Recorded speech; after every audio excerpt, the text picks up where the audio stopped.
O ar na casinha de taipa, no coração do sertão de Pernambuco, tinha o peso da ausência. Um silêncio que doía mais que o sol rachando a terra lá fora. Para Isabel, de 68 anos, cada canto daquele lar parecia ter engolido a voz e o cheiro de vida desde que Antônio se fora. 40 anos de matrimônio, 4 décadas de cumplicidade gravada no chão batido e nas panelas de ferro. E, de repente, apenas o silêncio vasto do sertão. Antônio Oliveira, seu marido, o carpinteiro de mão calejada e sorriso cansado, havia dado seu último suspiro numa quinta-feira, exatamente às 8h35 da manhã.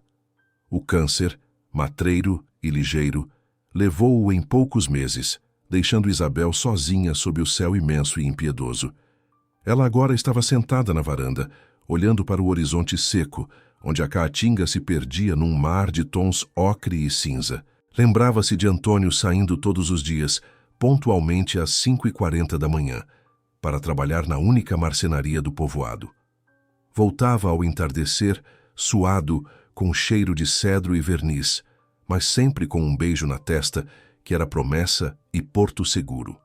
Um homem de poucas palavras, mas de fé firme e trabalho honesto.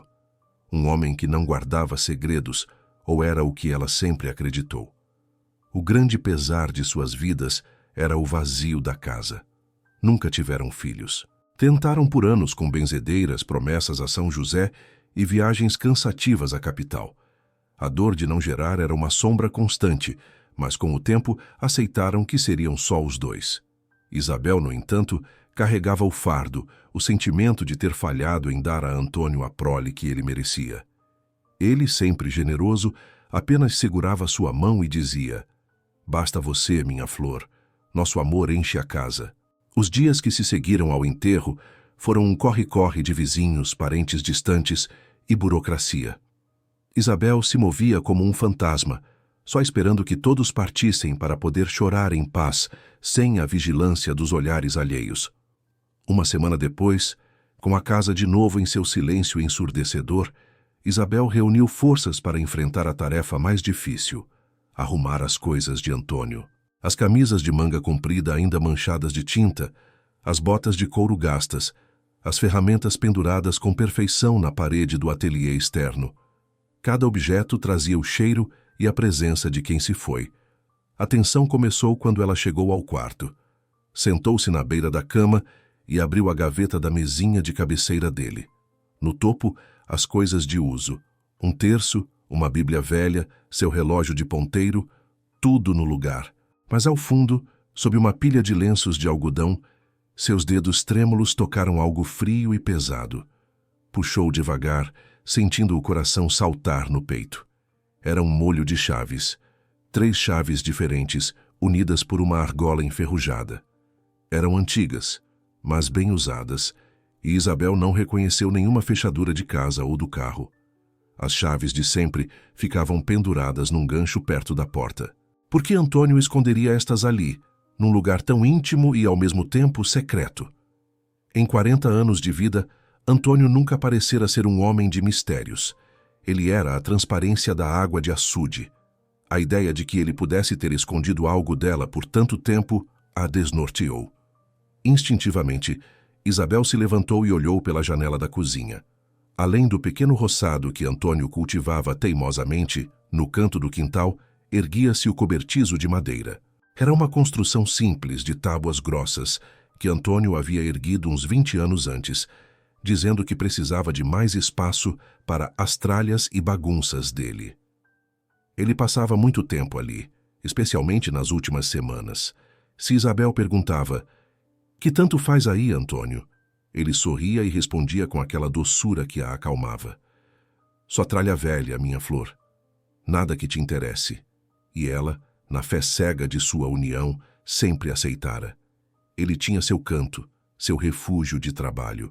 Mas agora, com aquelas chaves na mão, a confiança de 4 décadas balançava. O cobertizo tinha 3 cadeados. Por que tanto segredo para guardar tralha velha? Isabel passou a noite em claro, o vento quente do sertão assobiando pelas frestas da janela. A dúvida era uma fogueira no peito. Que segredo poderia ser tão grande a ponto de justificar a mentira? Às 9h30 da manhã seguinte, decidida a enfrentar a verdade, ela vestiu sua melhor saia de chita e caminhou rumo ao quintal. O cobertizo se agigantava à sua frente, um monólito de madeira escura, guardando os segredos de Antônio. Ao se aproximar, notou os 3 cadeados robustos na porta. 3 níveis de segurança para um mero depósito de ferramentas. Estranho, muito estranho. Com a mão firme, mas o coração em disparada, Isabel segurou o molho de chaves. Eram o passaporte para um lado de Antônio que ela jamais soubera existir. Trêmula, ela encaixou a primeira chave no cadeado superior. O que estava prestes a ser revelado por trás daquela porta? Uma dor antiga, um arrependimento ou algo que reescreveria toda a história de seu casamento? O segredo estava prestes a ser desvendado. Isabel sentia a aspereza da madeira rústica do cobertizo sob seus dedos.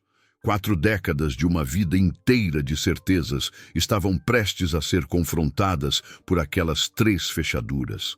A primeira chave, a menor, girou no cadeado superior com um som seco e final. Claque! Isabel prendeu a respiração, encaixou a segunda chave, mais moderna e curta, no cadeado do meio. Demorou a entrar, rangeu, como se protestasse contra a invasão, mas por fim cedeu. Crack! Faltava apenas a fechadura principal, a mais grossa, que continha a chave que jazia escondida sob os lenços. Isabel a introduziu e girou. O cadeado gemeu em protesto, cedendo com um estrondo metálico. Bum! A porta estava livre. Isabel hesitou por um segundo, fechando os olhos sob o chapéu de palha. O medo de encontrar algo terrível era quase paralisante. Mas a curiosidade, a necessidade de entender quem foi o homem que ela amou, falou mais alto. Ela empurrou a porta pesada, que se abriu num rangido longo, como um lamento. O cheiro que a atingiu não era de serragem nem de óleo.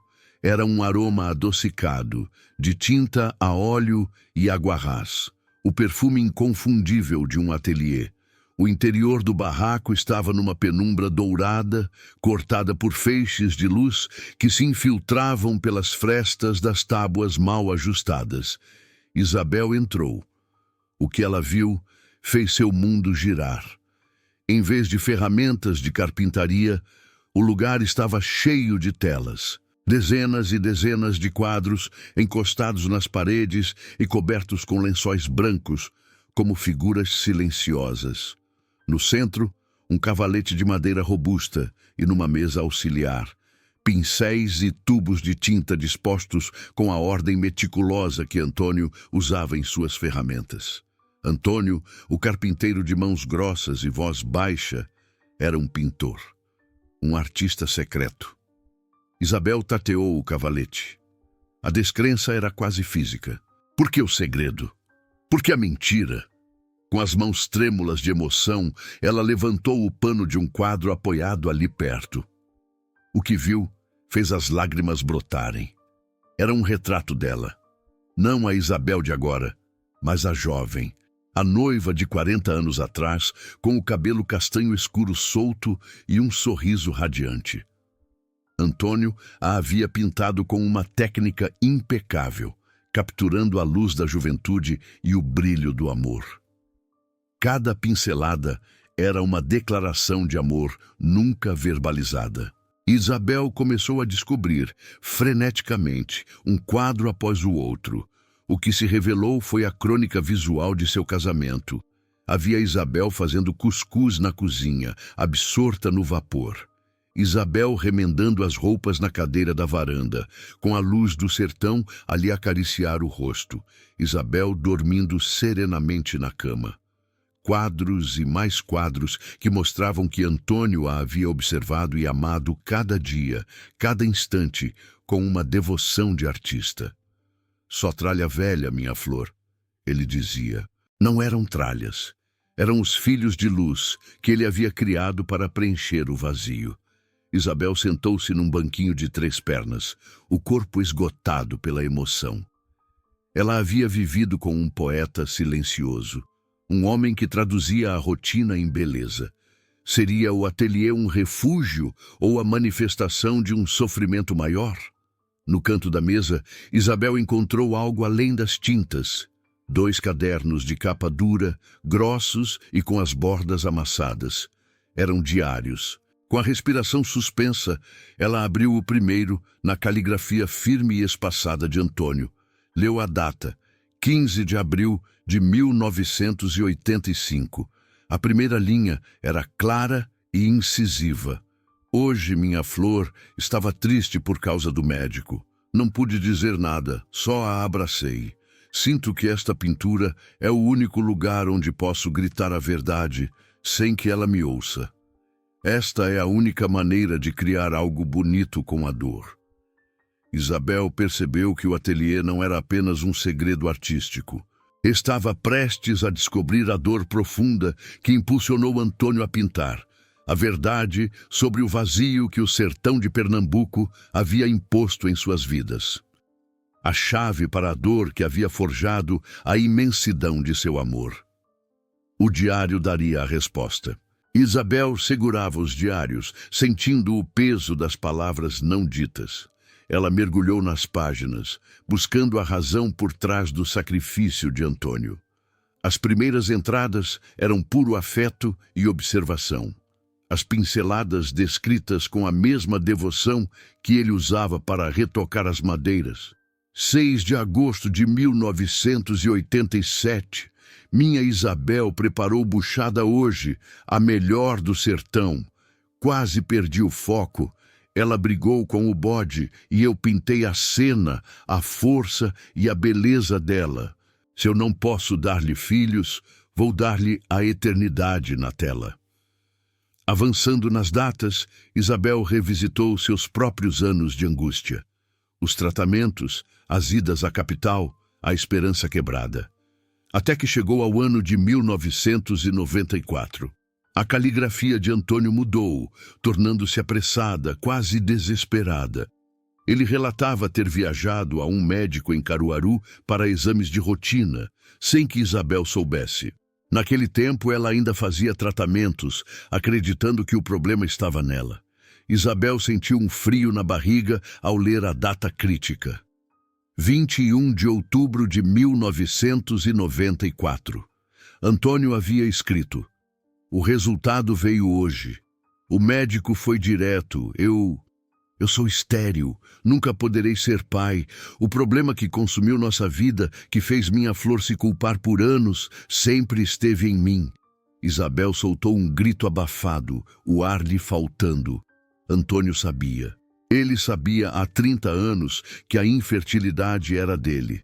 A culpa que ela carregou, a dor que a consumiu, a sensação de ser incompleta, tudo fora em vão.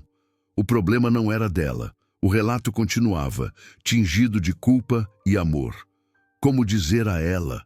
Ela já se sente tão quebrada. Se eu disser a verdade, ela se liberta da culpa, sim. Mas e se ela me olhar com pena? E se pensar que a enganei? E se o desgosto for maior do que a dor atual? Decidi. Vou guardar este segredo até o fim. Deixarei que o destino, ou Deus, carreguem a culpa. Eu a amarei em silêncio e usarei este ateliê para transformar minha falha em luz. Pintá-la será minha oração, meu ato de criação. O sacrifício de Antônio era colossal. Ele havia escolhido sofrer o peso de ser o culpado, o responsável pelo vazio, apenas para manter a paz no coração de sua esposa. No entanto, Antônio não havia terminado de desvendar seus mistérios. Isabel percebeu que no fundo do barraco, coberta por um pesado pano de chita, havia uma reentrância na parede. Com um esforço, puxou o tecido áspero, revelando uma pequena porta interna, camuflada. Era uma porta que ele havia feito com toda a sua perícia de carpinteiro.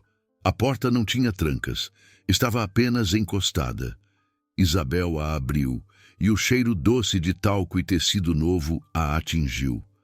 Lá dentro, na penumbra, havia um quartinho de bebê.